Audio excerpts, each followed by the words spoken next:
concentrant en fait sur la dette privée, tu t'offres sur une nouvelle perspective, une nouvelle voie pour générer des rendements qui seront stables et élevés. Pour retenir l'essentiel de cette vidéo, je t'ai fait un petit récap.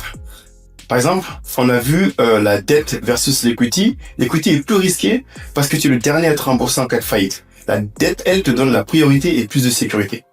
Les instruments, tu vas avoir le crowdlending, les obligations atypiques et les fonds de private debt qui te permettent d'accéder à ce type d'investissement.